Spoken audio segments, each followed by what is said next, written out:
You are the first presenter also? Yeah, I'll be the first. I don't know if you can check if the others are on the. Someone is already there.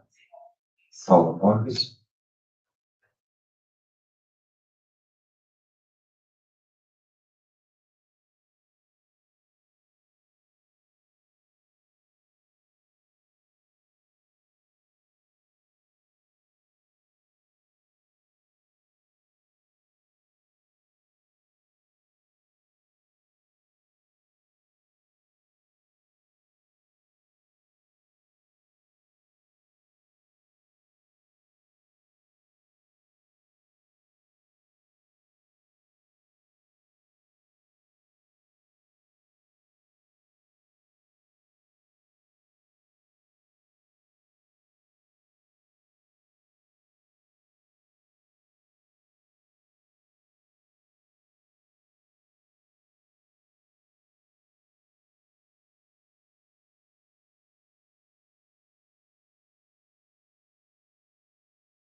Good morning. So we are here to start our workshop session of intelligent sustainable development. Okay. I hope that you guys are online in the virtual room are hearing me. Right now, just as a roll call, I think we have here presenters for three of our 5 papers for the session. The first and the third paper, a comparative study of hyperparameter optimization methods for soil organic carbon stock prediction using machine learning. I don't know if one of the guys for this paper is already online. And also for the paper modeling wind turbine operational states from Sakada data using hidden Markov models.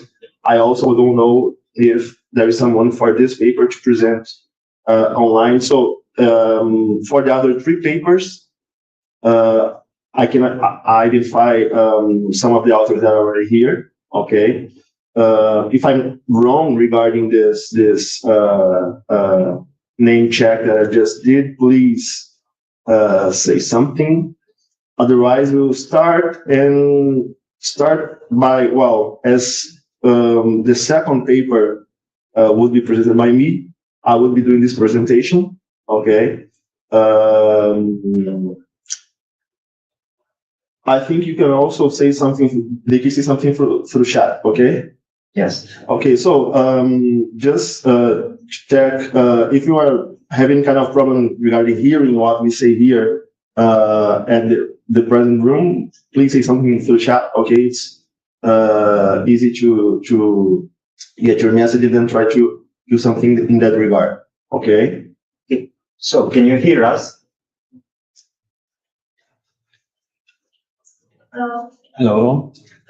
Okay. Okay, thank you. Okay, nice, that's good.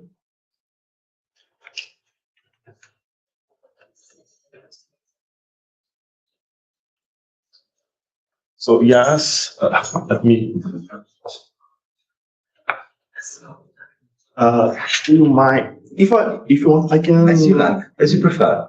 So yes, I can change this like it's not a problem. I'll take it. Absolutely. So I'll be the first presenting this paper here that is which title is Profile Innovation Actors, Insights from Patentees Data for Intelligent Sustainable Development. No problem. So they can see.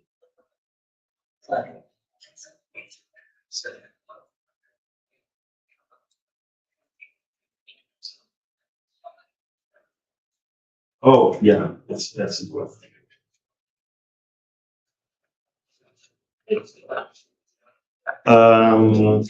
The paper that was produced by this team, I'll be the one that will be presenting this paper. My name is Douglas.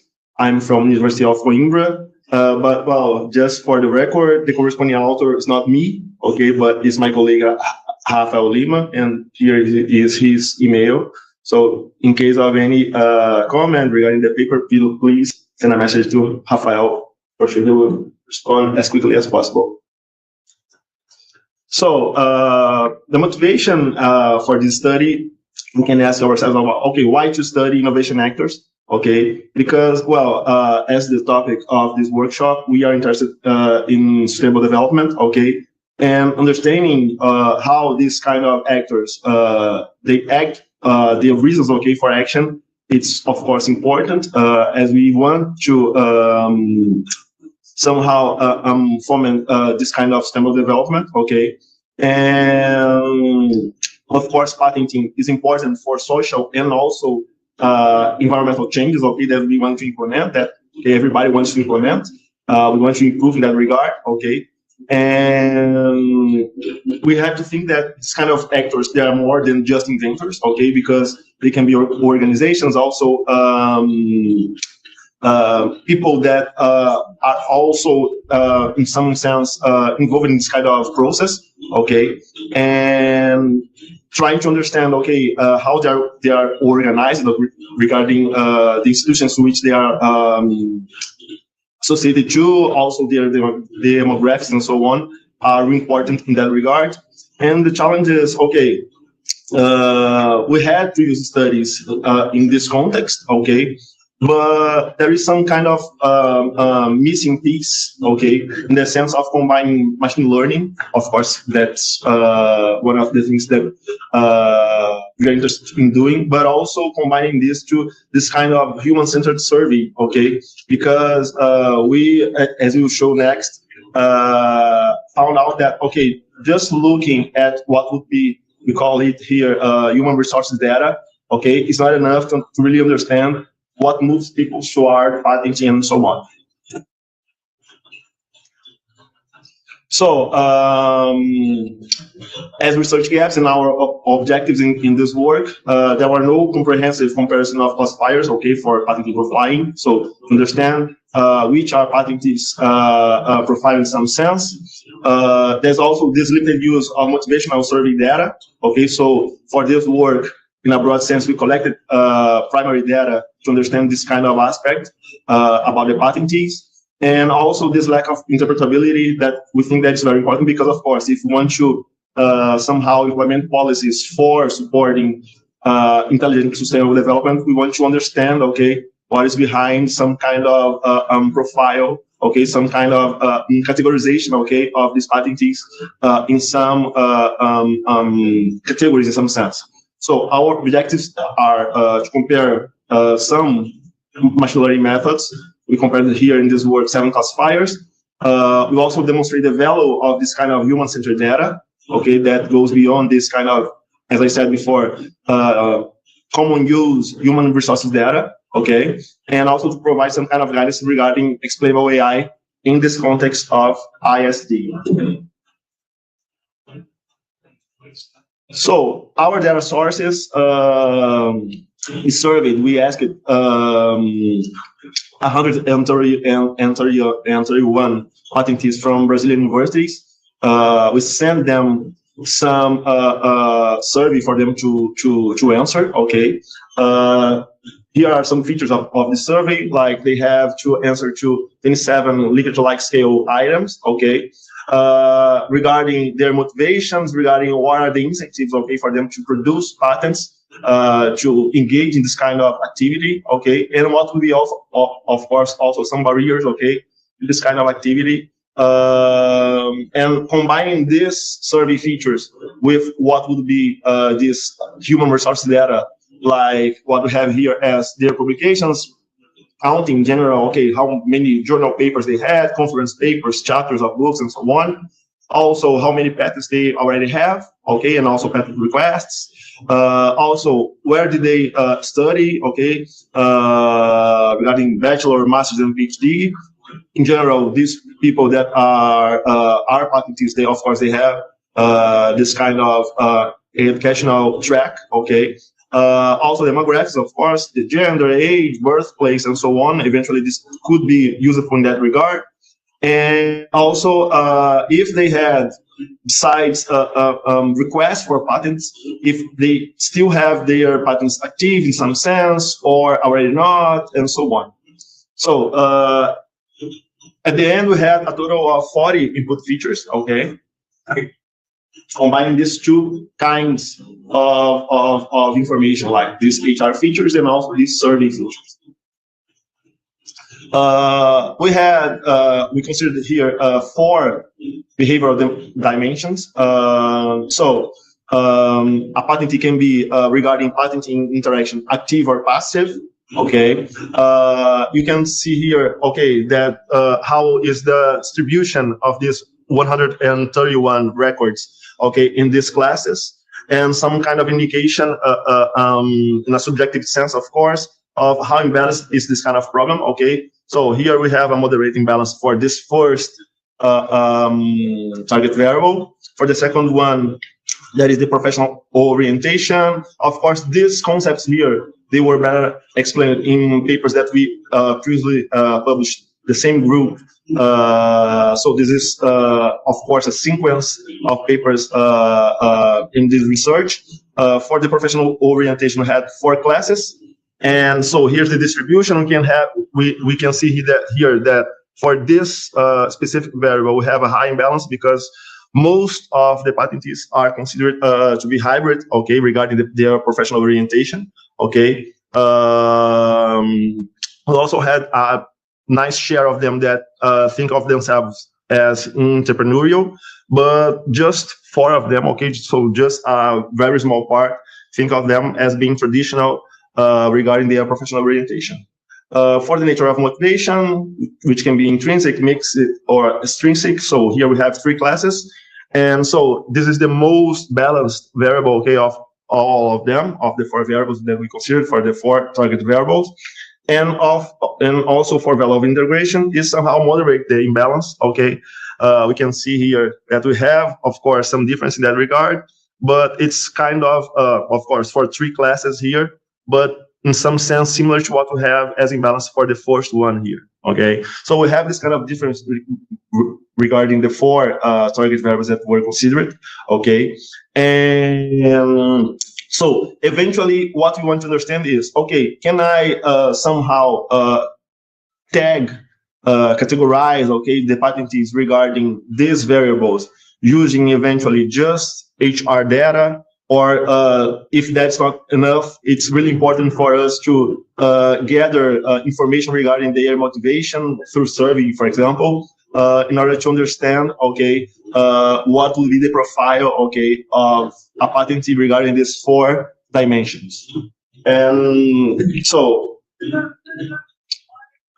in order to attack this problem, this challenge here, we had this kind of multi-class classification framework, okay, in which we considered 2 experimental design dimensions that both of them were binary, okay. So for the feature scope, we considered eventually, okay, using all input variables, those that are from HR data and also from the survey, okay, and eventually comparing this, sorry,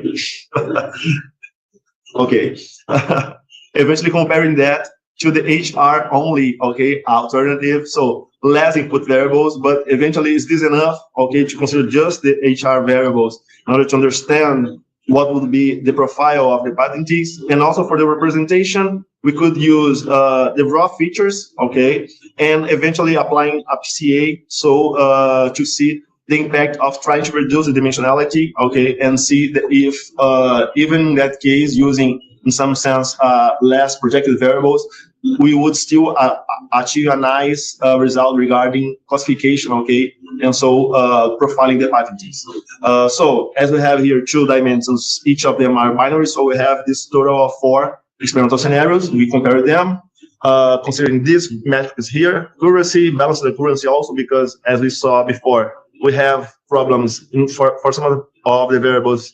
We have relatively high imbalance, okay, and also precision recall and F1 score. And for cross validation, we have the classic K-fold, okay. Here, I think it's quite standard in this sense, okay. So these are the algorithms that we considered for classification, okay. So we consider linear models like the zero regression, also Gaussian AV base, support vector machine, okay, the SVC classifier, also decision-free random forest, and also 2 ensembles, okay. One is gradient boosting, ensemble of trees, of course, and also a voting classifier that considers random forest, logistic regression, and Gaussian AV base, okay. Combine these 3 models, okay, through voting. And for all of them, so that this will be somehow a fairer comparison, okay, we did this grid search hyperparameter optimization, okay. So it's not about using just the default setup, okay, for each of these models, but indeed trying to achieve the best performance for each of them, okay, adjusting their hyperparameters. So once again, for the for scenarios that we stated before, so we have this one here that would be the control scenario in some sense, in which we use it not only HR data, so we use it all variables, okay, and we did not employ any kind of PCA of dimensionality reduction, okay, and so this would be what we call this control scenario, okay, but then we compared that one for the other three scenarios in which we had eventually some kind of dimensionality reduction through through PCA only, okay, but this was applied on all features, okay. For the third one, so we used only the HR features, but with no PCA, and of course for the fourth one, we applied both. We just had this smaller set of variables, of input variables, and still we applied PCA on them so that we could see how the models would react to this more strict scenario, okay, that would be this one here. So eventually we can see, considering these four scenarios, how performance vary, okay, across these four targets, these four scenarios in some sense. And of course, this could impact each of the four target variables in a different sense, okay? So we wanted to check that. We also would like to see if we have some kind of stability regarding the evaluation metrics, okay? That's why we decided not only to look at one single metric like F1 score or balance accuracy, but a set of them, okay, in order to have a richer comparison of the models.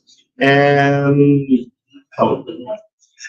also we could see eventually which models are the most resilient, in the sense of, okay, is a model able to deal with fewer information in some sense and still achieve a nice performance, okay? So we have these four scenarios here, and then we did this kind of combination, considering these four scenarios, the four target variables, okay, and all 7 classification models, and then we'll look now to the results. So here we wanted to check how the models perform across target variables, okay? So instead of comparing models, we aggregated on them, okay? And now, so here we have what would be the aggregated performance of all models, okay, for each of the four target variables, okay? So we can see here that in blue, okay, here we have this interaction impacting process, active or passive, okay? That would be our binary variable of all four, okay? And just for the record, you can see here that you have this kind of perfect score here for all models, and the reason for that is just this variable is kind of some sanity check, okay, because it indeed can be inferred from one of the input variables directly, okay, and so in this sense of checking which would be the most difficult variable to deal with, and eventually the impact of considering less information for each of them. This first variable here is not very useful, okay? But we can see, for example, for the other three variables, how the performance of the models in general, they change, okay? As we consider, for example, here in this first part of the graph here, when we are not using PCA, okay? And when we are considering all variables, okay, HR and also the survey variable. So this would be the control scenario, okay. And so as we move toward this last part here we have PCA being applied, okay, and only on the HR features, okay. And we can see that, of course, as we first, comparing this column here to this other one here, we can see that when we apply PCA, of course, we lose some kind of information, okay, as we go to a reduced dimension of the input data, okay, and in general, we have a decrease in models performance, okay, especially in the nature of motivation variable. Here you can see here, it's more evident, this kind of reduction.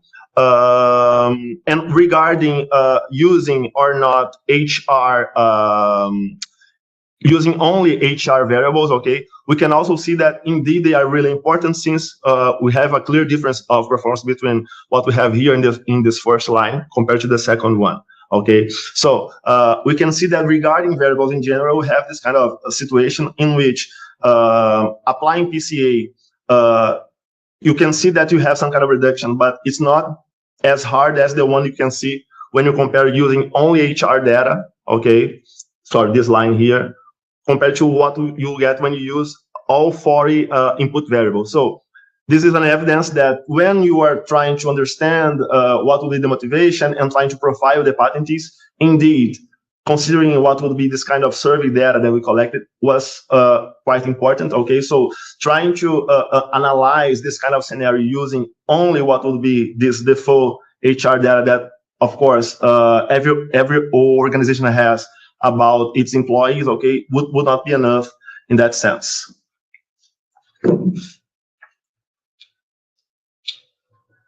Oh, so we have a time here.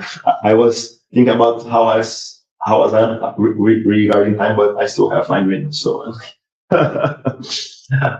now regarding this metric stability, so now we compare.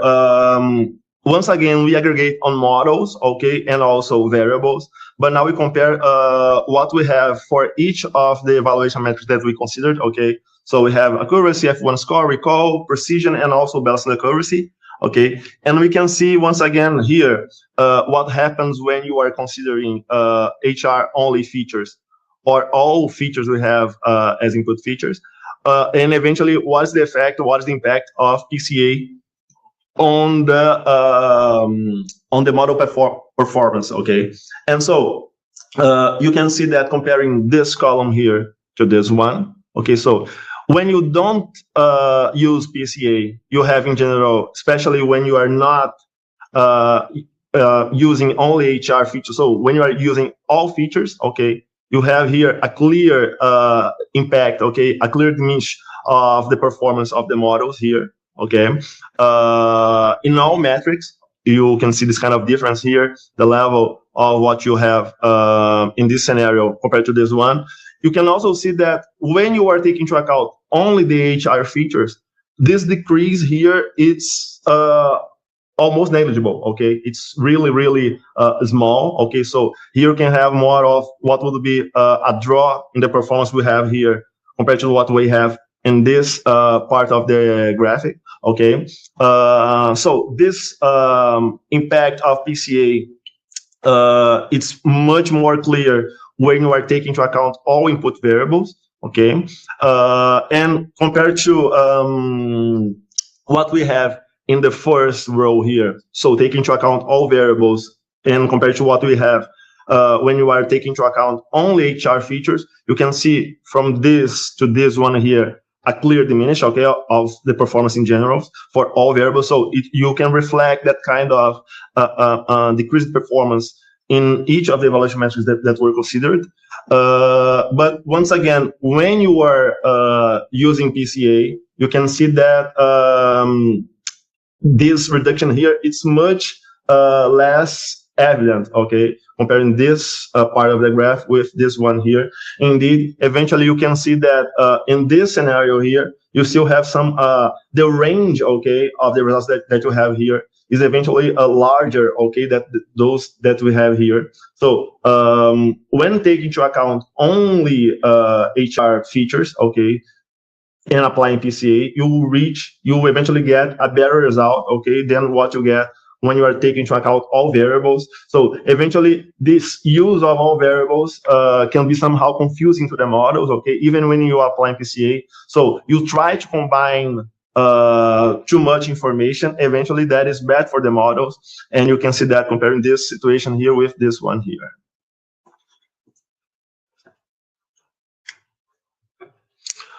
Now, here we have a comparison of each of the models, okay? Once again, we are aggregating, but now on the 4 target variables. And so we have here, as always, here we have the control situation when we are not using PCA, and we are taking into account all input variables, all 40 input variables. And here we have in the other part of the spectrum here. So we have here the situation in which we apply PCA, but only on HR features. And well, once again, you can see that when you're using PCA, eventually you are losing some of your performance, okay? The models in general are less effective, but that is quite clear, okay? When you are taking into account all variables, okay? Eventually, when you are taking into account only the HR features, once again, you can see that it's much closer, okay? The performance, so the impact of using PCA when you are already using only HR features is less evident, okay? That compared to that situation when you are taking into account all input variables.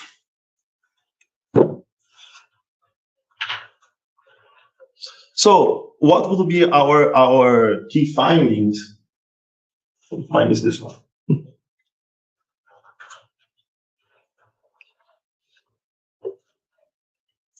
So we can say that, of course, feature richness matters, okay? So models that use HR and survey data significantly outperform those that use only HR data, okay? So indeed, it is important based on this kind of evidence to suggest so that organizations can have this kind of information regarding motivation of the employees towards auditing. It's important to collect that kind of data, okay? So that they can, in some sense, understand, have a better understanding of how these people think, what they need to produce more in the sense of patenting, okay? And so this, in that regard, this kind of survey provides this kind of critical discriminative signals, okay, in order to eventually produce models, okay, that are better regarding profiling the patentees, okay? And here also another key finding is regarding the dimensionality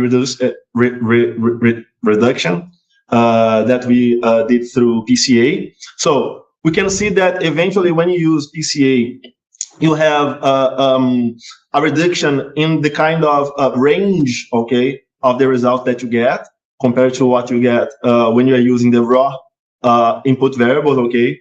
But eventually you lose this kind of, as it says here, class-specific variance, okay? So eventually you have a more stable, but not necessarily better result in some sense regarding each of the 4 target variables, okay? In some sense, it's used for regularization. Eventually, you want to have somehow a more expectable result from your model, but it's not very good regarding feature reduction in the sense of still maintaining very good prediction results, okay, despite using less input variables, okay? So we have to be aware of this kind of trade-off, okay, when using PCA or eventually other dimensionality reduction methods in this kind of context. We also have, regarding architecture dependence, we can see that, okay, the ensemble methods, they did very well with rich features, okay? In general, the models, they have this kind of better performance with more features, okay, taking into account the HR and the survey features, but especially the ensemble methods.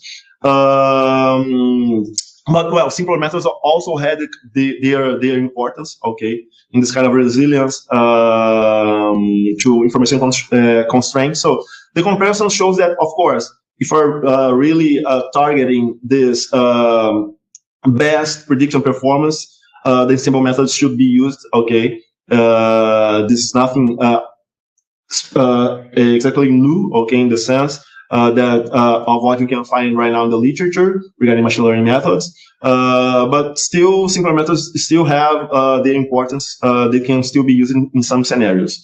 And so eventually this kind of complexity of the target variables, they also vary, okay? So you can see that some of them, you had a clear difference, okay, regarding the prediction performance for some of the target variables. For example, for professional orientation and motivation, you had this kind of, okay, using multimodal data, so data that comes from HR, but also from the survey was really important, okay? And it was not adequate, it's not good, okay, to use only HR data for this kind of subjective behavior profiling. So in general, using survey data is really important. It really helps you to get a better notion of, okay, how can I understand, how can I categorize, profile, in some sense, my patentees.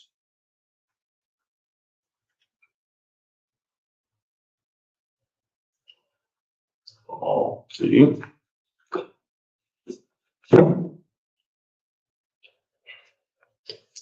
So, yeah, I think I'm a little bit late, right? Okay. I think I just got that I saw the wrong information here in the presentation app. Sorry for that. But well, let me just head towards the end of it. So we had, of course, some limitations regarding the sample size, also the geographic scope, something that we would like to address in future work, like expanding to other institutions and time horizons for sure. Eventually using other learning methods like deep learning and autoencoder, so that we have some kind of representational learning. We did not export that in the models that we used. Okay. We also had this kind of analysis regarding the importance of the features, individually speaking, that would be exported later for sure. And so these are our main contributions. I think I already stated them in the key findings. And so thank you. If you have any questions right now, I will be pleased to answer. And of course, if you have any questions later, please talk to my colleague, Rafael.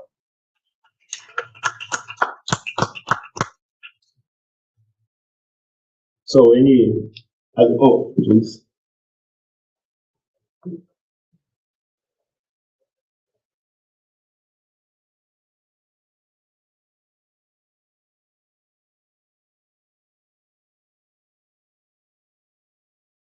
So any questions from the virtual room?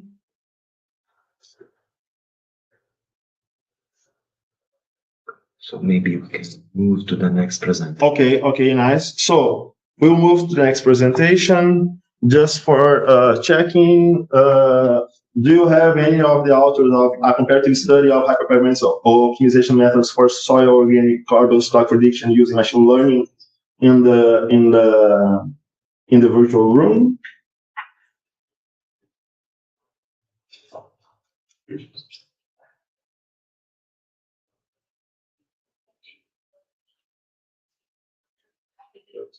Okay, so yes. Please, you should unmute your microphone. We can't hear you.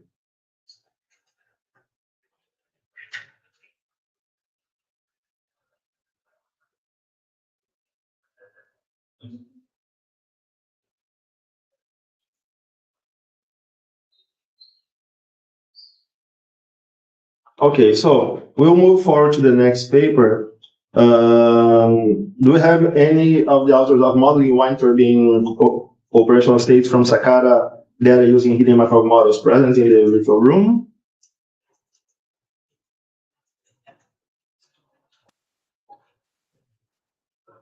Okay, so Fernando will be presenting. Okay, thank you, Fernando. We can see your screen, but I don't know if we can hear you. Can you unmute your microphone? Okay.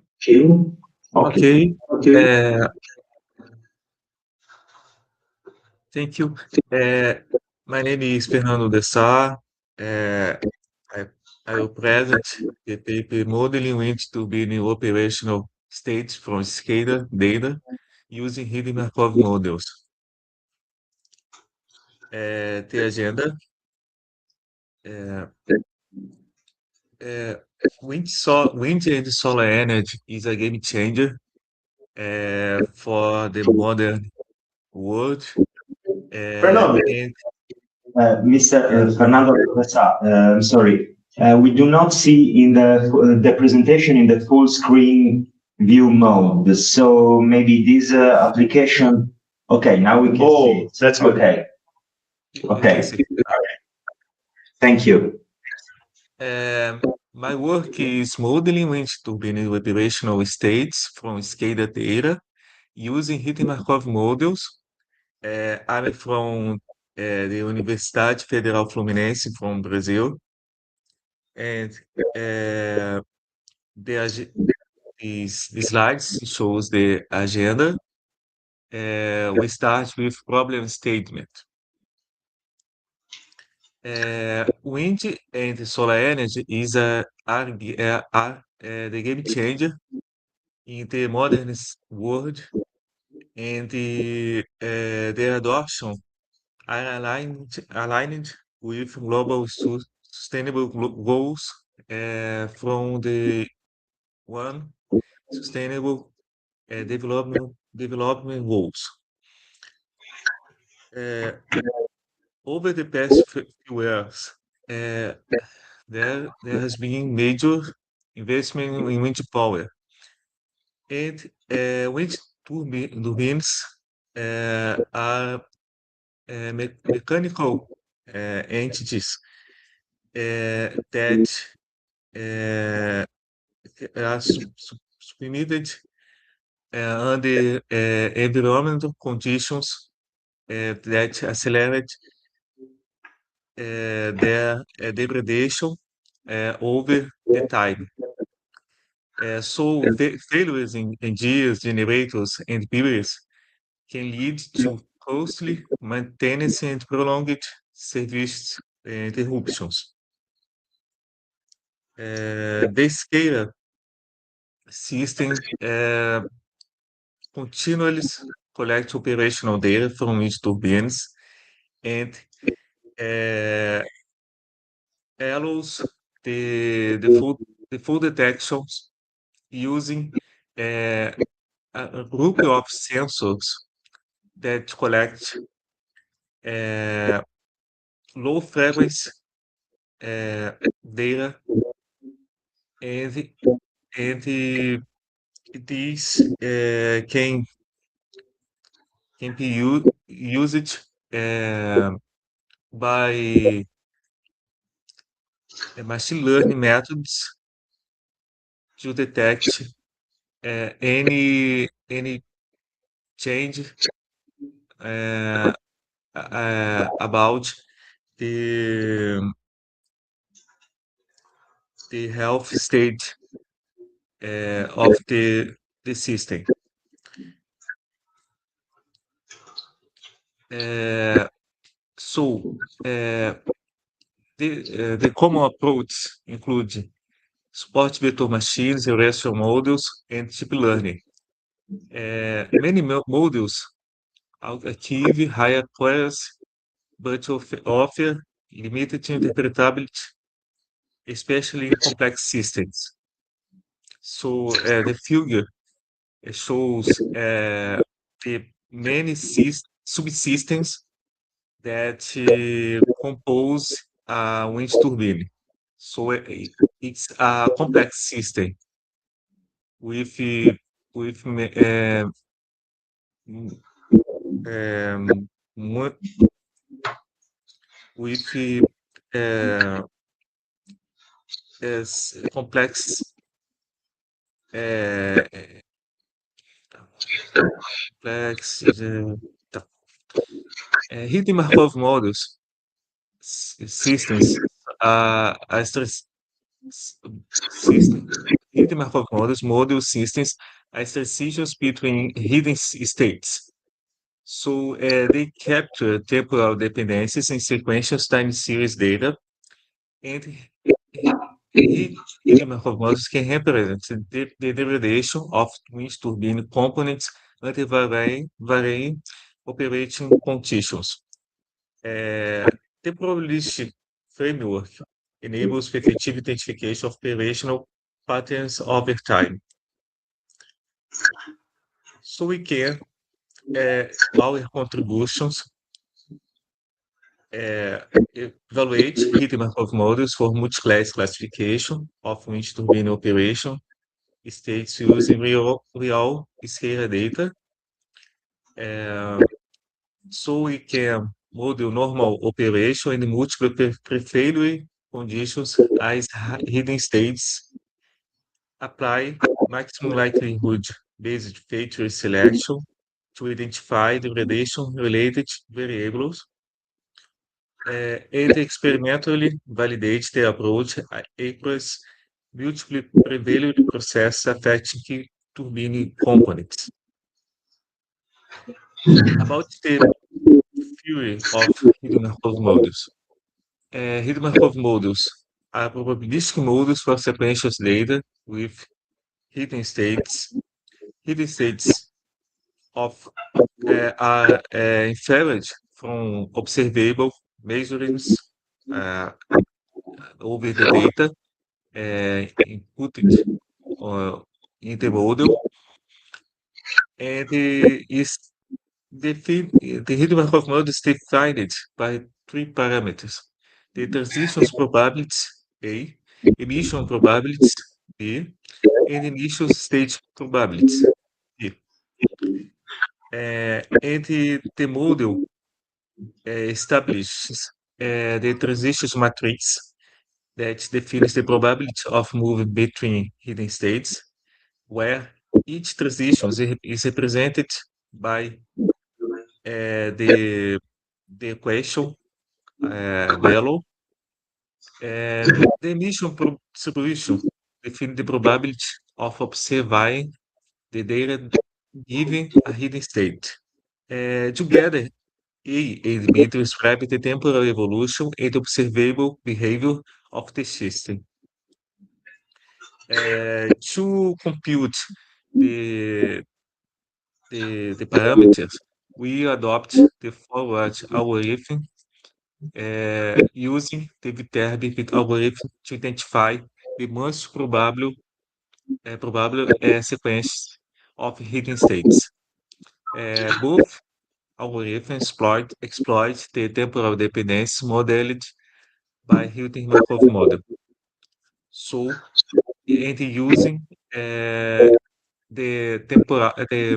iterative estimation with expectation maximization algorithm.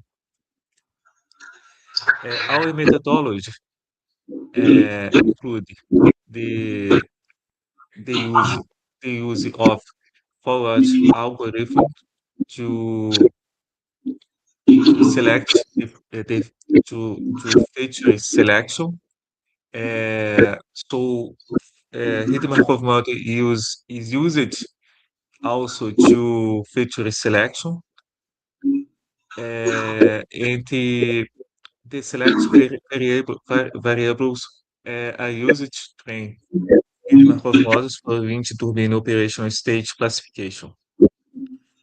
So the figure shows the flow of our methodology, where we have scalar data acquisition, data processing and feature selection, hidden Markov model modeling, and state classification and evaluation. Our data set is acquired from experiments used by a eu esqueci, EDP Energy that available a public data set containing 79 operational variables and historical failure logs. Failure records cover faults affect different turbine components. The data reflect real-world conditions, including noise, missing values, and class imbalance. Uh, Using feature selection, reduce dimensionality and redundancy of scalar data. Each scalar variable is evaluated individually using hidden Markov model, feature selection methods that we adopt. And variables with highest likelihood values are selected for the final model. And one representative scalar variable was selected for each monitored component using the maximum likelihood criterion. Several selected variables have clear physical relationship with component behavior. Other select variables capture less obvious operating conditions related to the relation. And we have this this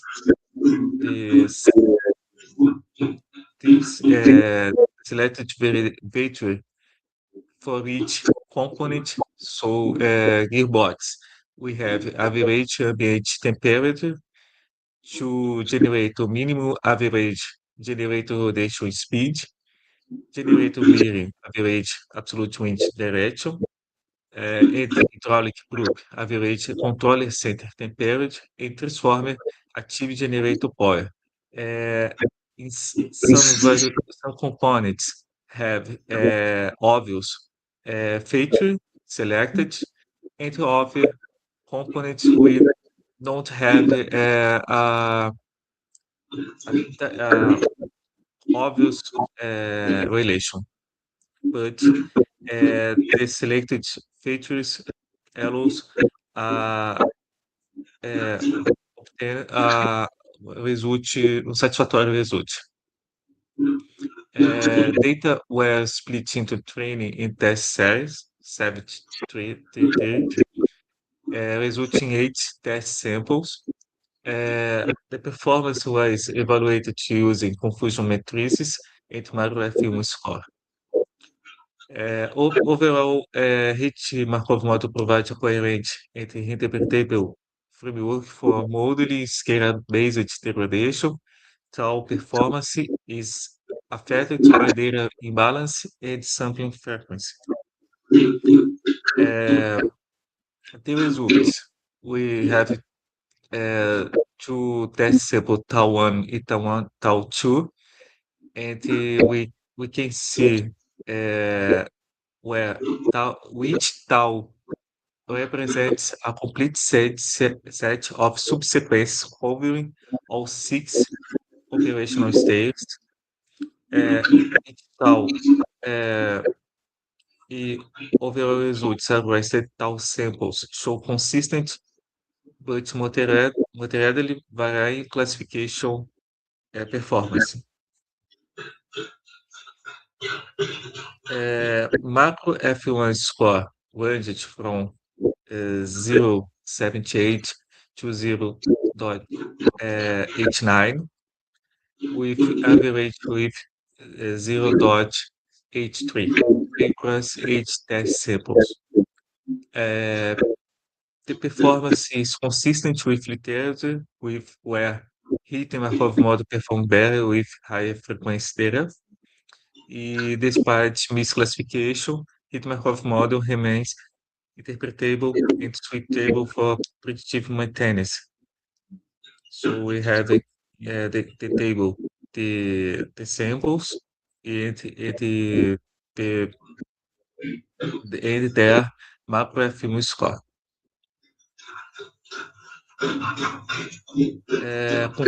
Concluding, wind energy is important for reducing emissions and support sustainable energy system. Results show that heat Markov capture temporal degradation patterns achieve macro F1 score between 0.78 and 0.89. Future work includes hybrid models and integration of additional data source, such as vibration and meteorological data. Thank you.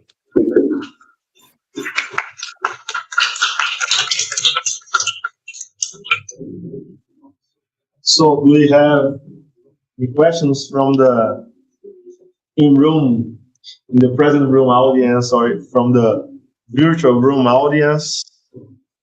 Any questions, Fernando? Well, I have a question to Fernando. Fernando, can you move to your last slide?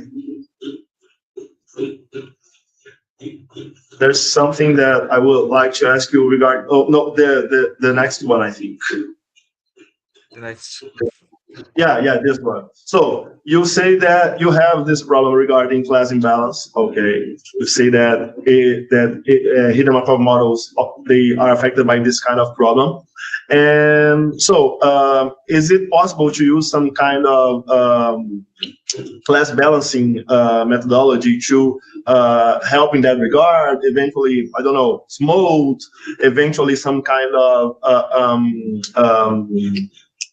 subsampling, okay, in order to somehow get more of a fair share, okay, of each of the class that you are considering in that regard.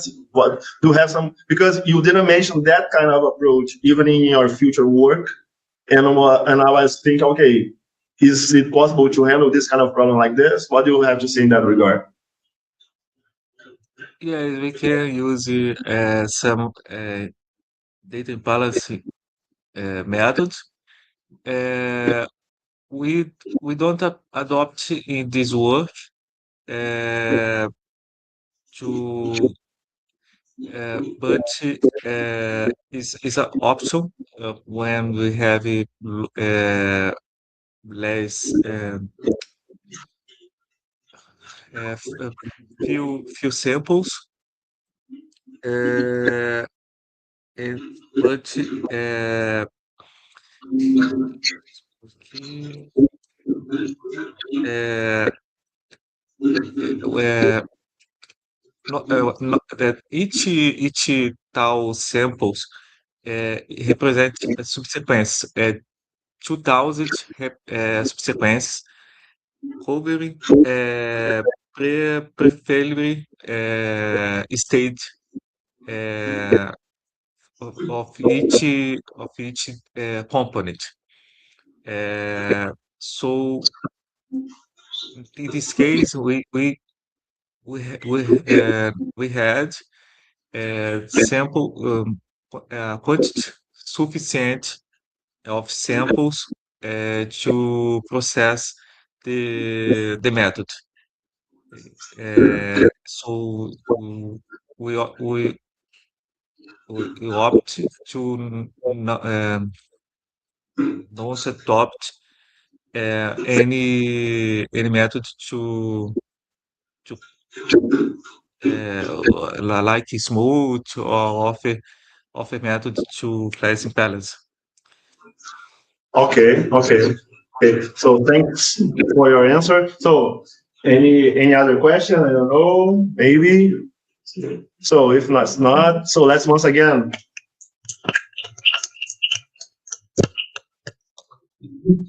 So now for our next presentation, if I'm not wrong, I think that we have now one of the authors of the first paper of the session, a comparative study of hyperparameter optimization methods for soil organic carbon stock prediction using machine learning. I think maybe Gabriela is online. Yes, I'm here. Hello, Gabriela. Will you be presenting this paper? Yes, I will. Okay, so this way we can just do the best regarding our original presentation order. So please, Gabriela, the room is yours. Okay, thank you. Just one moment, I will start the presentation. Okay, nice.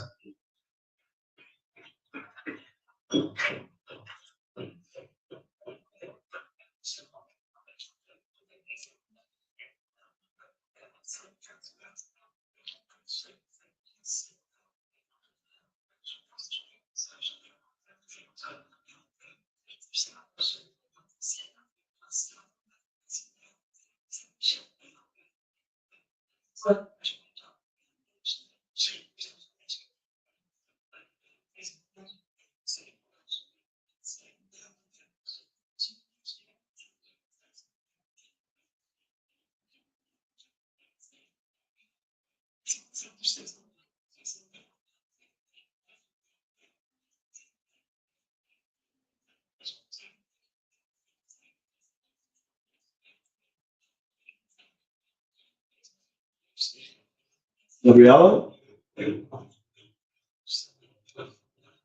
Gabriela?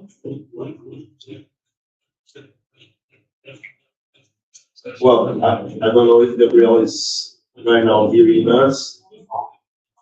Uh, can you share your screen? Otherwise, if you are still setting up your presentation, that's not a problem. We can move forward to the next paper in the session. Later, we go back to your paper, Gabriela.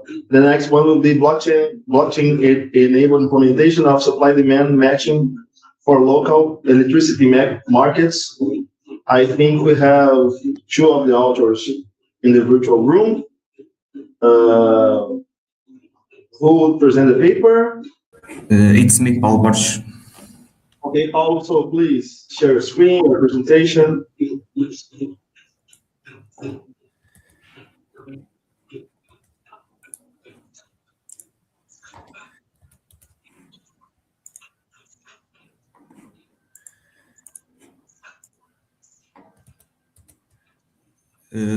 Can you see my screen? Yeah, we can. So please go ahead. Thank you. Good morning, everyone. In this I presentation, am back. Okay. So Gabriela, you will be presenting. No problem at all. You'll be presenting after this paper here. Okay. Okay, thank you. Go ahead, please, Paulo. Thank you. Good morning. In this presentation, I will discuss a blockchain-enabled framework for local peer-to-peer electricity markets. The main idea is to combine two components. First, a supply-demand matching strategy, which matches local renewable surplus with local electricity demand. Second, a blockchain infrastructure, which provides traceability and temper-resistant registration of energy trades.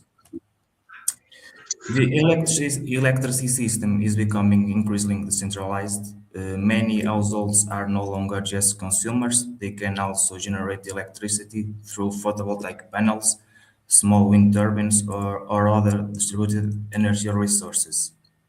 This creates an opportunity for local peer-to-peer electricity trading. Instead of selling surplus energy to the grid at a low feed-in tariff and buying the energy back at a higher retail price, households can trade energy directly within the community. For example, if one house has surplus solar generation while another house has demand at the same time, it's more efficient to use that energy locally. This can increase self-consumption, reduce the grid imports, and improve the economic performance of the community. The problem is not simply allowing two households to exchange energy. The real challenge is making this process reliable and scalable. Household electricity data is sensitive. Consumption and generation profiles can reveal behavioral patterns, such as when people are at home or when appliances are used. At the same time, energy trades need to be recorded in a trustworthy way so that participants can verify the final market outcome. Basically, many existing blockchain-based solutions focus mainly on transactions logging or payment settlement, and this work goes further by integrating blockchain with the market clearing process. Basically, the contributions of this work are a permission blockchain architecture for local peer-to-peer electricity markets, a supply-demand matching strategy based on a temporal complementary between surplus and demand, a centralized market clearing, on-chain recording of bilateral proposals, um, privacy preservation, and the experimental evaluation using the Hyperledger fabric. The literature can be organized in three main areas. The first area is local peer-to-peer electricity trading. These markets allow households to buy and sell electricity directly, which can improve the use of local renewable generation. The second area is blockchain. The blockchain has been widely studied as a trust layer for energy trading because it provides traceability and smart contract execution. For the third area is the distributed optimization. ADMEM is especially relevant because it allows the global market clearing problem to be split into smaller local problems. However, most existing approaches treat blockchain and market clearing as separate components. The optimization engine calculates the trades and the blockchain only records the final results. This study addresses that gap by designing a more integrated architecture. For the case study, this case study considers a synthetic residential community with 10 households. 5 households are modeled as prosumers, meaning they can both consume and generate electricity. The other 5 are consumers only. This study does not include batteries. This is intentional because residential battery adoption is still limited in many real-world settings. Data comes from a real residential data set with 15 minutes resolution. Synthetic profiles were created by scaling the original data, allowing the study to represent different households while preserving realistic temporal patterns. The use of fixed electricity price helps isolate the impact of the peer-to-peer trading strategy. The supply and matching strategy is the core of the market mechanism. The goal of this strategy is to identify which households should trade which other at each time step. If one household has surplus generation and another household has demand at the same time, that trade should be prioritized. To achieve this, the method computes a time-varying matrix of bilateral coefficients. These coefficients represent the preference for each possible pair of households to trade energy. This dynamic approach is important because household demand and renewable generation change through the day. A good trading partner in the morning may not be the best trading partner in the afternoon. The ADMEM stands for Alternating Director Method of Multipliers. It is useful here because it composes the global market clearing problem into smaller local sub-problems. Each household can optimize its own decisions using its own private data. Instead of sharing raw consumption or generation profiles, participants only exchange the information needed for coordination, such as bilateral trade proposals or consensus values. This makes ADMM well suited for decentralized electricity markets where privacy and autonomy are important. At conversions, bilateral proposals become consistent, meaning both sides agree on the traded quantities. The blockchain layer is implemented using Hyperledger Fabric, which is appropriate for permission networks. The network is organized around the smart lamp channel. It includes three main organizations, the aggregator, the auditor, and the distribution system operator. Each organization operates two peer nodes. A transaction is only committed to the ledger if it satisfies the endorsement policy. In this case, at least two of the three organizations must execute and agree on the transaction result. This design avoids relying on a single trusted entity and provides a distributed audit trail. The smart contract or chain code acts as a gateway to the ledger. The main function is register deal, which records essential information for each trade, the deal identifier, buyer, seller, energy amount, and the price. The architecture separates the market application from the blockchain network. The market application performs the energy matching and optimization. The gateway handles communication with Hyperledger Fabric. This separation is important because it keeps the blockchain layer lightweight.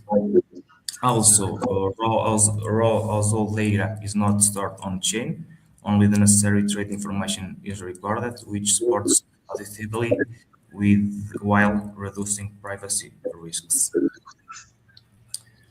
The results show the supply-demand matching strategy improves local use of renewable generation. In the baseline scenario, the community imports 56 kilowatt-hour from the grid and exports 27. With the supply-demand matching, grid import decreases to 47 kilowatt-hour and grid export decreases to 17 kilowatt-hour. This means that part of the energy that would otherwise be exported to the main grid is now consumed locally through peer-to-peer exchanges. The total amount of peer-to-peer traded is 9.37 kilowatt-hour. The self-consumption rate increases from 61% in the baseline scenario to 74% with the supply-demand matching. This is an improvement of 13 percentage points. The economic results also improve. The total economic costs decrease from €9.25 to €7.91. This represents a saving of approximately 15%. These results show that the proposed strategy improves both technical and economic performance. The blockchain infrastructure was evaluated by measuring transactions processing time and throughput. During peak trading periods, the network maintained almost 12 transactions per second. The total processing time for batches remained stable between 2.14 and 2.18 seconds and never exceeded the 2.2 seconds. Since the market interval is 15 minutes or 900 seconds, the system has a large operational margin. It is important here to mention that the experimental was performed in local Docker environment, so real deployment will introduce additional network latency. However, the observed processing time is low enough to suggest that the architecture is feasible for practical deployment. This work demonstrates that distributed optimization and permission blockchain can be combined to support local peer-to-peer markets. The supply-demand matching strategy increases self-consumption, reduces grid dependence, and lowers total procurement costs. At the same time, the blockchain layer provides secure and available registration of trades without exposing raw household data. For future work, future work should focus on larger communities, longer simulations, dynamic pricing, storage systems, and stronger privacy mechanisms. Another important direction is interoperability with distribution systems, operators, and external market platforms, so that this kind of architecture can move from proof of concept through real-world deployment. And thank you for your attention.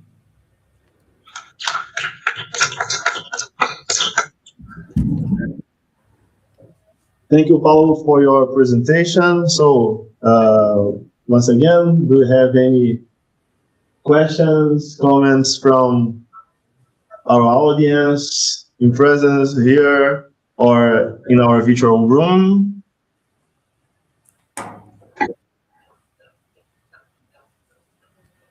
While you are thinking, oh, please, go ahead.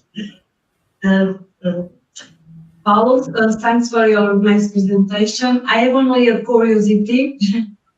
If you effectively formulate any optimization problem mathematically. Can you repeat? The sound is not that good. Yeah. Thank you. Oh, here. I have only a curiosity that if you effectively formulate an optimization problem in your work. Yes. We use, as I said, the DMM, but the problem was formulated in Python. We have a problem, and we. Is a essential problem, and I have some curiosity to see the formulation, but you don't show. Okay. And you use ADMM to solve the problem. Yes. Yes. Along with other things, but yeah, the main core is ADMM. Yes. And your web is a mix integer problem. Sorry. You have continuous and integer variables in the problem. I can't understand you, sir. My question is, you have integer and continuous variables in the formulation of the problem. Yes, a lot, yes. Okay. My suggestion is in the future, show the problem. I don't know if in the paper you have the formulation of the optimization problem, because it didn't show up in the presentation. It is the essential. Yeah, for sure. I understand the curiosity. Paulo. Okay, thank you, Paulo.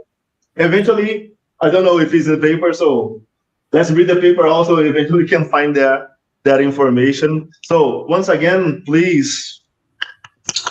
Thank you, Paulo. So now I think Gabriela is with us.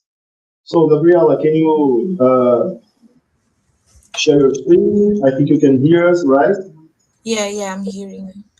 I will try Good. to share my screen. I had a problem with sharing my screen before. I'll try again. That's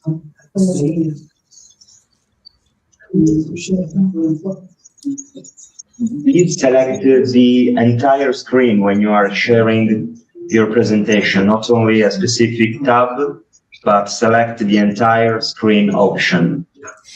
Yeah, no, that's not a problem because I'm using a Mac and he needs to allow the recording of the screen. So I have to restart the Chrome window. I have to leave the room again and connect again. Just 1 minute. Just so Yes.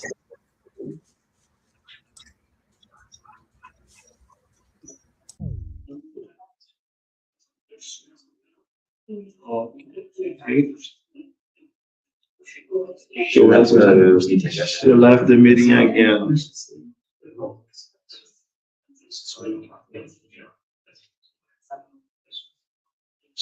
Okay, if she doesn't come back fast, we'll have to move forward once again.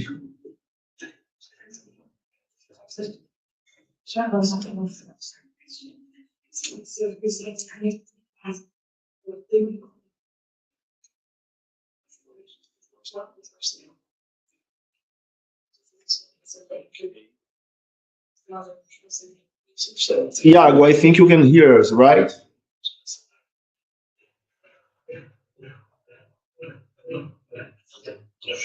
Iago, can you hear us?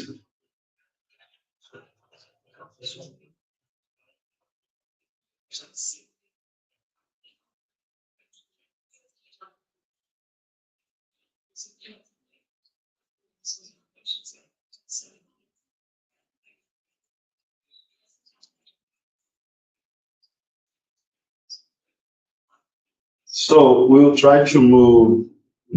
Okay, Gabrielle is back. Yeah, I'm here. Okay. Now I can't share it. Oh, that's nice. Good, very good.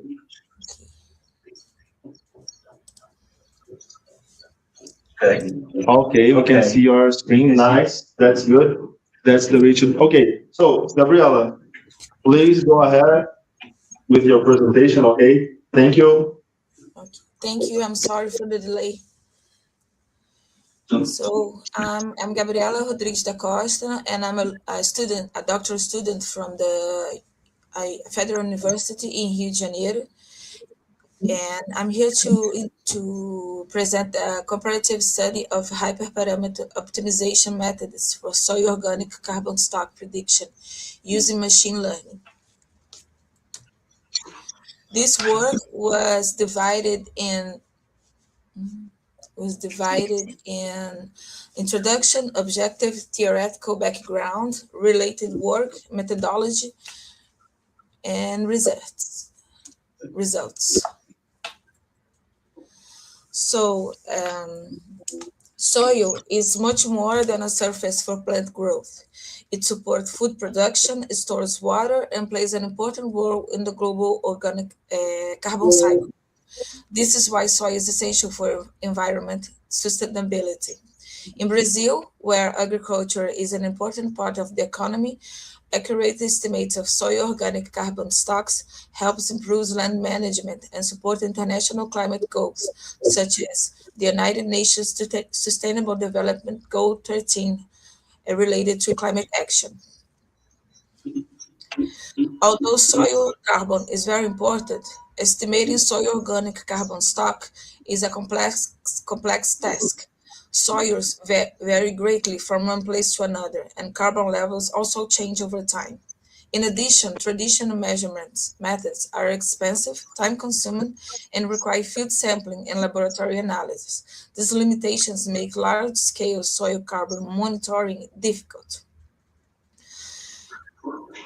Estimating soil organic carbon stock is essential for understanding and combating climate change, since soils represents one of the largest carbon reservoirs in terrestrial ecosystems.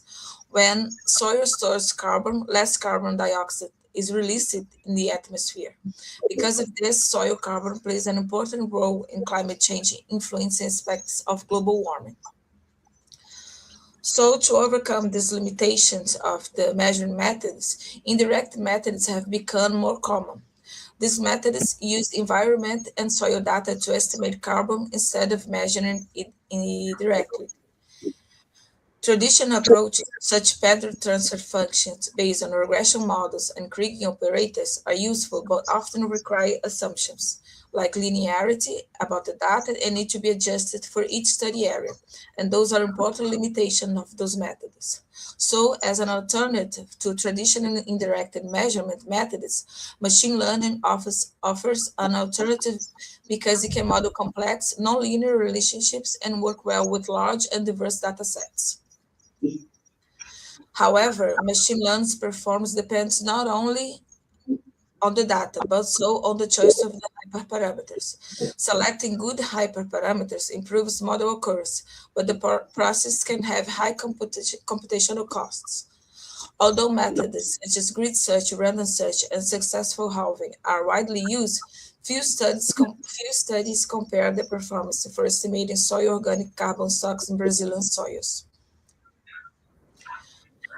The main goal of the study is to compare these three hyperparameter optimization methods: grid search, random search, and the successful halving.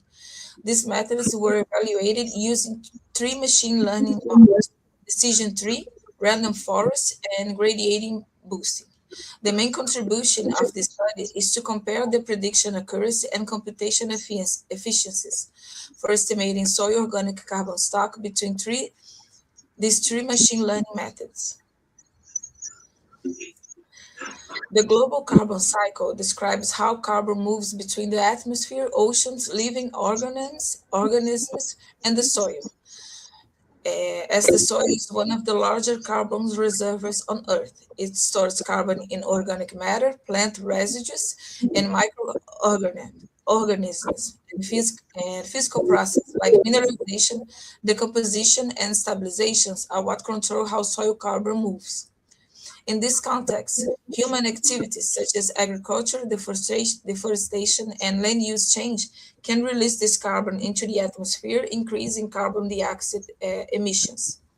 For this reason, accurate soil organic carbon stocks estimation is important for climate change studies and sustainable land management. Machine learning can identify complex relationships between soil variables and soil organic carbon stock. So in this study, we evaluated, like I said before, these three basic models. Decision tree that is simple and easy to interpret, but it can overfit the training data. Random forest combines many decisions tree, improving accuracy and reducing overfitting, and degrading boosting. Build these trees one after another, each tree correcting the errors of the previous one. This method usually provides the highest accuracy, but it is also more sensitive to the hyperparameter settings. All of these models are well suited for soil data because they can capture nonlinear relationships and work well with large and diverse data sets.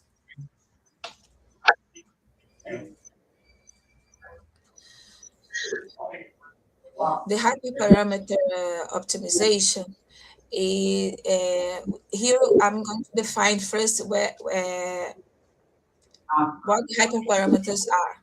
Like there are settings that control how a model learns, right? So examples includes like tree depth, number of tree, and their learning rate. Unlike the model parameters, hyperparameters are not learned from the data. They must be chosen carefully to achieve good model performance. In these studies, three optimization methods were used. Grid search that tests all possible combinations, but it can be computationally expensive. Random search that evaluates random combinations, making it faster for many problems, and successive halving. It starts with many configurations, remove the weakest one, and continues training only the best candidates. This reduces computation cost, time while maintaining good performance. Choosing the right optimization method is important because hyperparameters strongly affect the model accuracy. The evaluation metrics used on these studies were the mean absolute error and the root mean square error. The mean absolute error measures the average prediction error, like lower values mean better predictions, and root mean square error also measures the prediction error, but it gives more weight to large errors. So this is useful for identifying models that make large mistakes. To evaluate the models, we use the five-fold cross-validation. So the data set was divided in 5 parts. In each round, one part was used for validation, while the other 4 parts were used for training. This process was repeated 5 times.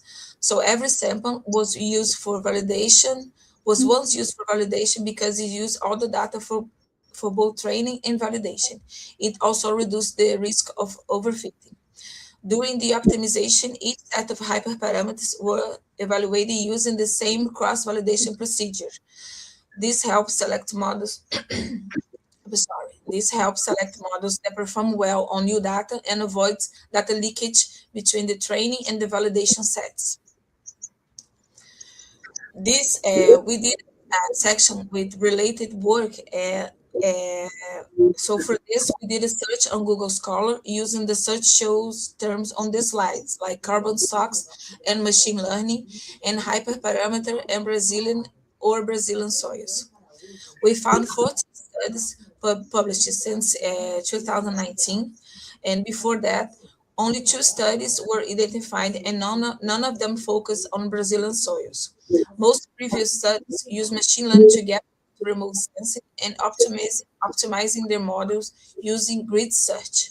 However, we found no studies comparing different hyperparameter optimization methods for estimation of soil organic carbon stocks in Brazilian soils. This gap motivated our studies. Our goal so is to evaluate how different optimization methods affect both prediction accuracy and computation efficiencies. So our methodology consists on 5 main steps: building the data set, the data pre-processing, model training, hyperparameter optimization, and performance evaluation. I will briefly explain each steps. For building the data sets, our data sets consists on 3,000, more than 3,000 records covering all 5 geographical regions of Brazil: north, northeast, central, west, southeast, and south. The variables used in these studies are described in this table, like soil organic carbon stock, soil bulk density, the proportion of sand particles in the soil, proportion of silt and clays in the soil, the pH, soil pH in water, the base saturation, aluminum content, hydrogen content, soil organic matter content, and soil thickness. For the pre-processing in this step, the features chosen were based on the Pearson correlation. Only kept the variables that had a correlation greater than the 0.1 with the target variables, like the soil organic carbon stock. This makes the problems less complex by getting rid of features that don't add much predictive value. Next, we apply a min-max normalization to place all variables on the same scale. This helps the models run more efficiently. In this, we use the rescaling method, which is also called min-max normalization. In the model training, we did three machine learning models were evaluated: the decision tree, random forest, and gradient boost. Each model was evaluated using the three hyperparameter optimization methods. The hyperparameter optimization.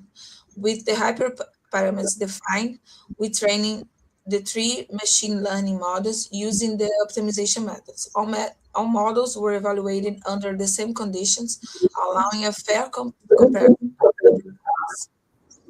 So for the performance evaluation, all models were tested under the same condition, allowing a fair comparison of the performance. The workflow of the methodology is presented here on this figure. So as the results, we can see the percent correlation, and we can see the correlation among the variables. We can observe the hydrogen, soil thickness, and soil organic matter are the ones that are highly correlated with the soil organic carbon stocks. And in the term of the evaluation metrics, the lowest mean absolute error was 0.36 achieved by the gradient boost model using random search. And for the root mean square error, the best result was 0.93, also using the gradient boost method, but using grid search. Overall, the gradient boosting with grid search showed the best performance.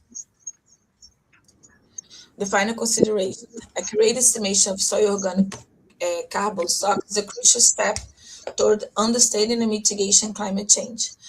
Of the national economy, understanding dynamics is particularly relevant, as it can support international commitments like the one mentioned with the United Organizations. The machine learning models have been useful for soil studies due to their ability to handle large and diverse data sets and to identify complex nonlinear relationships among variables that is very common among the soil variables. The results obtained here highlight the importance of hyperparameter optimization in estimating soil carbon. This suggests exploring other methods for optimization hyperparameters in future work, such as Bayesian hyperparameter tuning and population-based method heuristics, including genetic algorithms and the Bayesian random key genetic algorithm. So thank you, everyone, and I'm sorry for my delay again.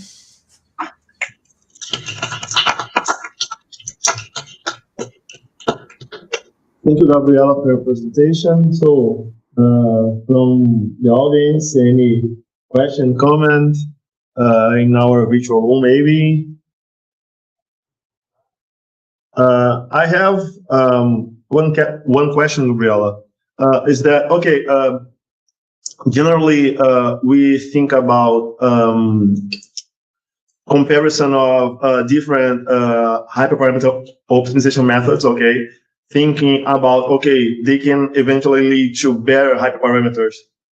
Think of their performance, okay, of the corresponding models.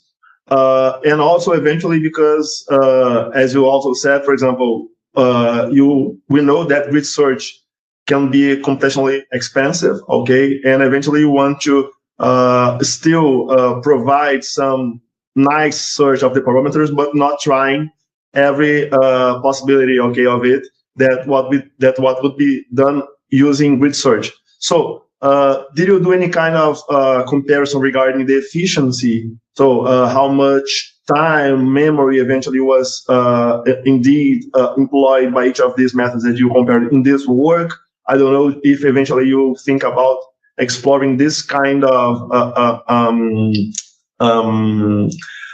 research path, okay, moving forward. Do you have any comments in this regard?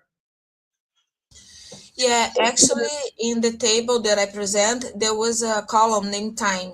There was how much the computational time took for the hyperparameter optimization, and we did not focus on that at first, but is a good it's a good theme for the Diego and the rest of the party to address in the future. I will talk with them about this. Thank you. Okay. For the audience, no questions. So I think we just have one. Once again, Gabriela. Thank you. And so for the last paper of our workshop, we have Iago with trustworthy AI for energy efficient HPC under prediction errors and uncertainty. Right, Iago? Can you hear us? Can you hear me? Okay. Yeah, sure. Yes. So go ahead. Hear me. I'm sharing my screen. Can you see my screen? Yes, we can see it. Just put it in full screen because it's not in full screen right now. Well. Okay, now we see it's split in half. Okay. Yeah, it's cut for me too. I don't know why. That's new. Let me see. When I put it in full screen, it cuts this side. I don't know. Okay. Let me try in another way. Okay.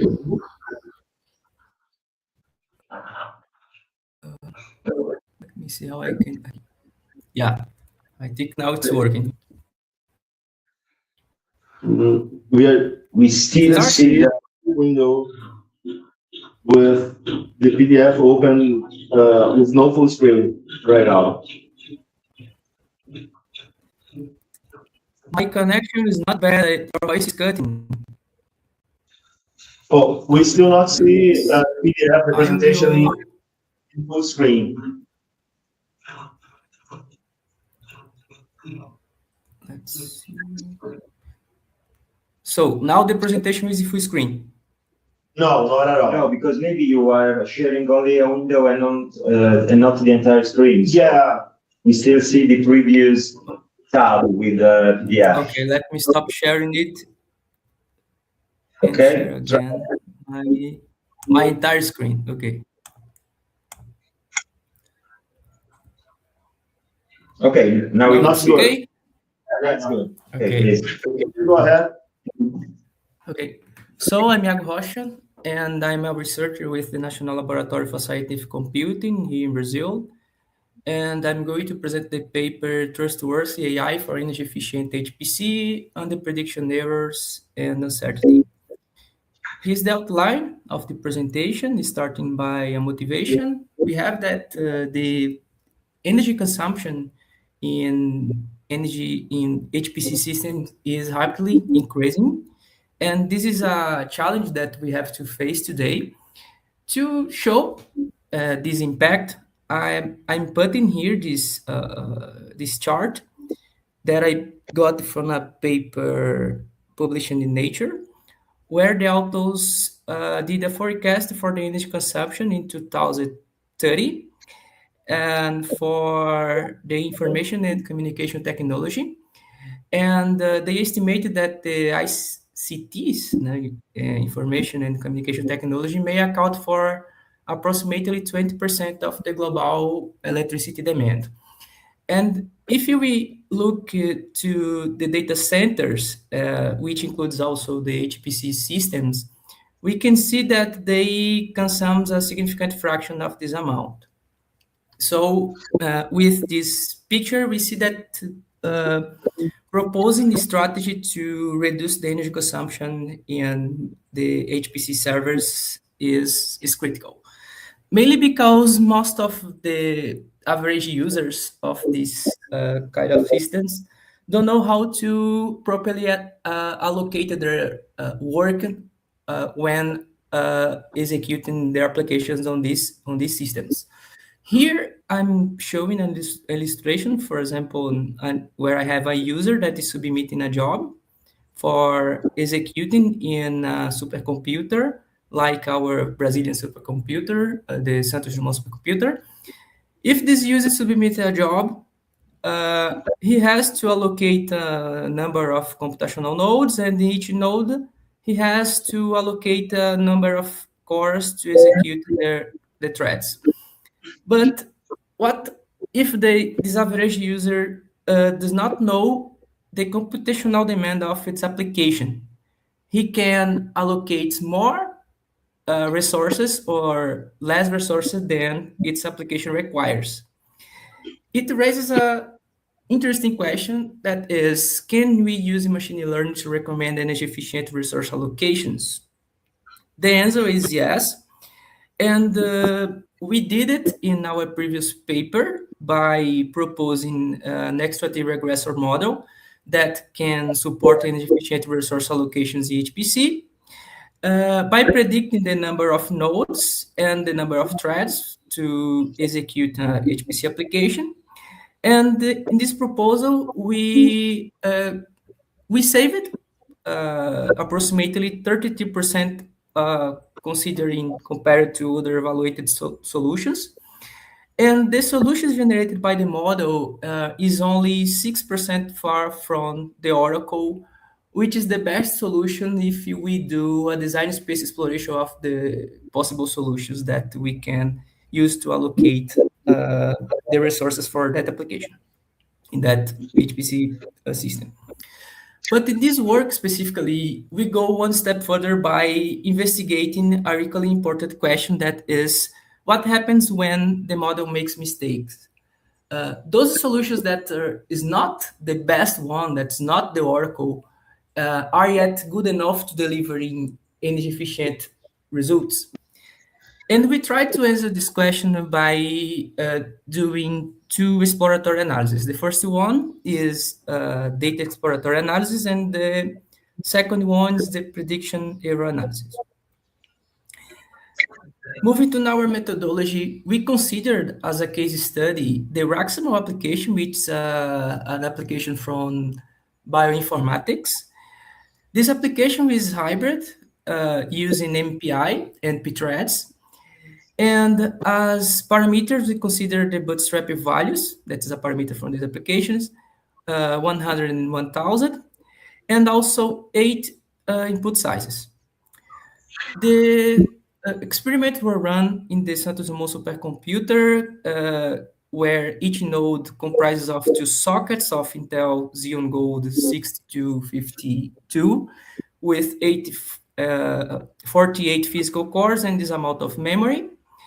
And we consider the execution with 1 and 5 nodes and 2, 24, and 48 threads per node.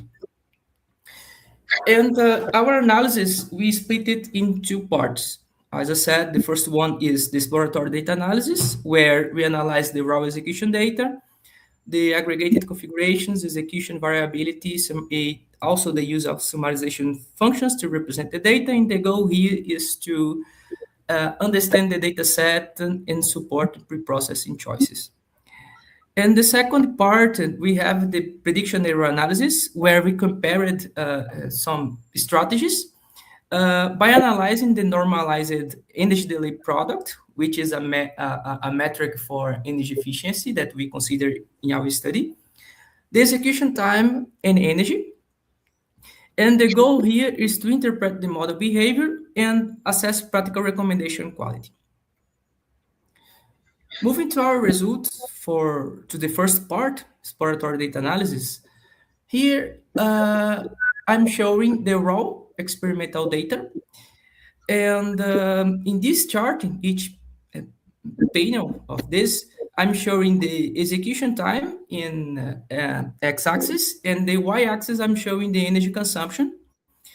The marker shapes are the number of nodes, 1 and 5 nodes.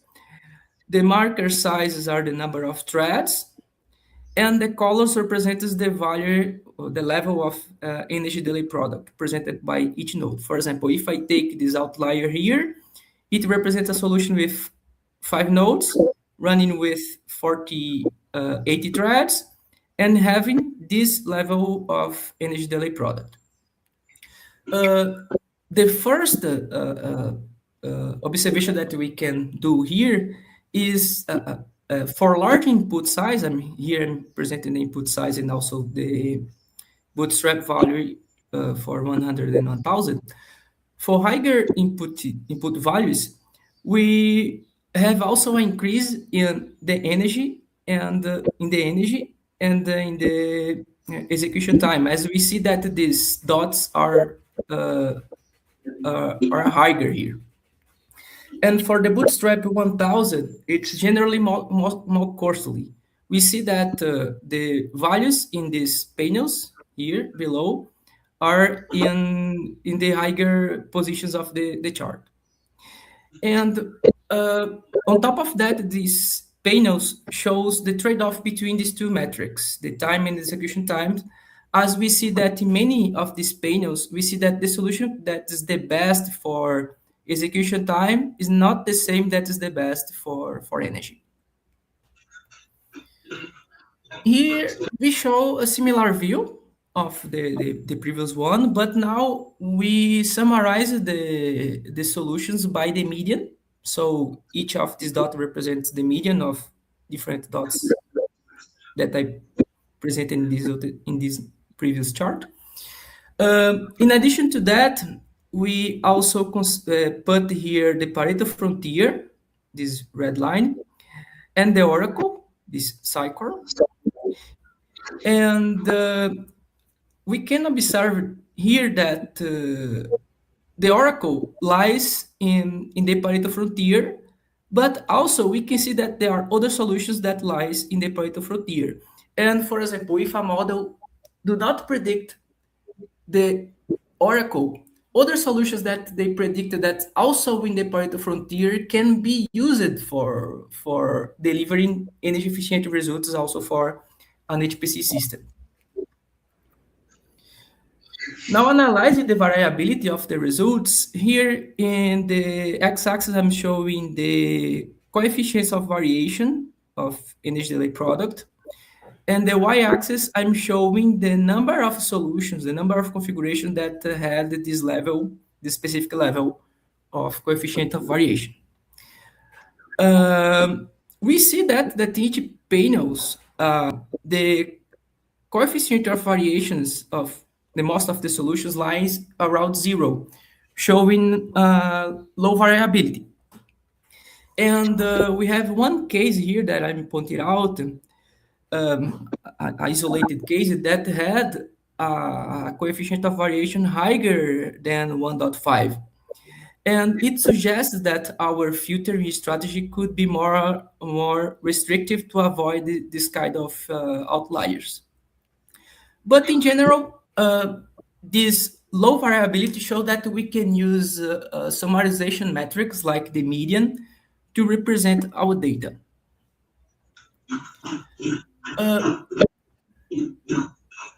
Here in this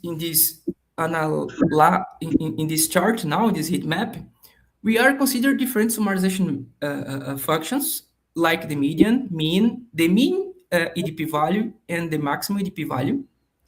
So lighter colors represent that these metrics tend to give the same configuration, and darker colors means that these aggregation functions tend to give different configurations. So we can see that the median, mean, and minimal EDP values here, mean, median, mean, and mean EDP values has a higher coincidence. So if you use any of these metrics to train the model, for example, and you will tend to give, the model will tend to give the same configuration, but it doesn't happen if we consider the maximum value. Yeah, the maximum value of EDP is the worst EDP results that you can get. So if you use any of these three, you will tend to give the same, to have the same configuration, the same solution. Now moving to the next part of our results, the prediction error analysis. For this case, we consider 5 strategies. The first one is the oracle that I already said that's the best solution that deliver the lowest value of AGP. Our model, the ETR model, that was published in our previous paper. And we compared also with three common strategies: the maximum resources, which the users allocate 5 nodes running 48 threads in each node; minimum resources, which the user allocates 1 node each executing 2 threads; and common resources, which is the most frequent configuration that happens in 60% of the cases of the Oracle solutions. In this chart, I'm showing the normalized energy delay product. Each bar in different colors represents each of the solution that I showed, that I explained. And the Oracle is this dotted line. Here we can see that the ETR stays always close to the Oracle with some deviations, but it shows that the ETR are suitable for delivering energy efficient solutions. Maximum resources and minimum resources never match the Oracle, so they are not good for delivering energy efficient results. And it also happens for the common resources, that is in yellow, mainly in higher input values. Now I'm showing the same view, but now considering the execution time. We can see that allocating more resources not always will reduce the execution times, as we can see here for maximum resources in the green bars. We see that in most cases, or in all cases, each solution is not the same as the Oracle. Minimum resources also is not good here and is worse than allocating the maximum number of resources. And our ETR model yet remains close to the Oracle. Now showing the results for the energy. Maximum resources has the highest energy consumption because it uses more resources, so it tends to consume more energy. Minimum resources, we see that for lower input sizes, it can be better than the Oracle, which is a result that can happen because, as if you remember, our Oracle is the best solution for energy delay product, not the best solution for energy. So it can happen, but as the input increases, it becomes worse than the Oracle. And yet our model is yet close to the Oracle. Moving to the conclusions, in this paper, we went further our previous one by analyzing in deeper the experimental data and the prediction errors. We show here that the prediction errors rarely degrade performance or energy, and most of the recommendations remains close to the Oracle, and even those that are not close, that are not the Oracle, can be also used for delivering energy efficient results, as our Pareto analysis showed. And as future work perspective, we intend to improve our validation across different applications. Here we only consider the Raxmal, but there are a lot of HPC applications that we can also consider, and also different HPC platforms, and also incorporate this uncertainty, our prediction and confidence estimation in our model. That's all. Thank you very much, and I'm open for questions. Thank you, Iago. I would like to ask if any of the people in our virtual room would like to ask a question to Iago.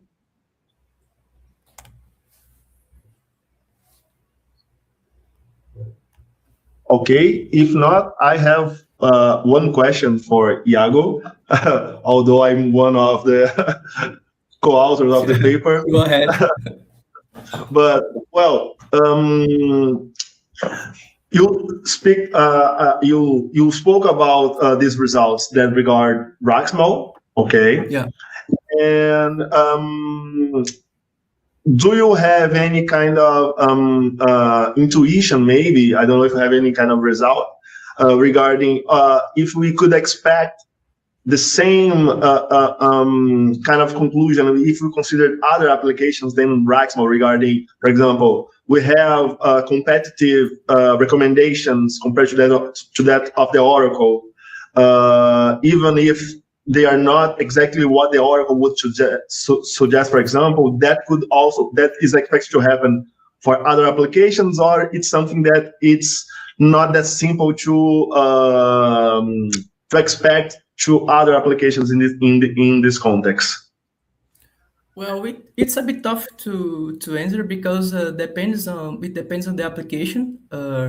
We did our experiments with the Raxmo, but we are expanding it to other applications that are the applications that are the most used here in our supercomputer. We are like ranking the 10 most executed applications to analyze over these applications.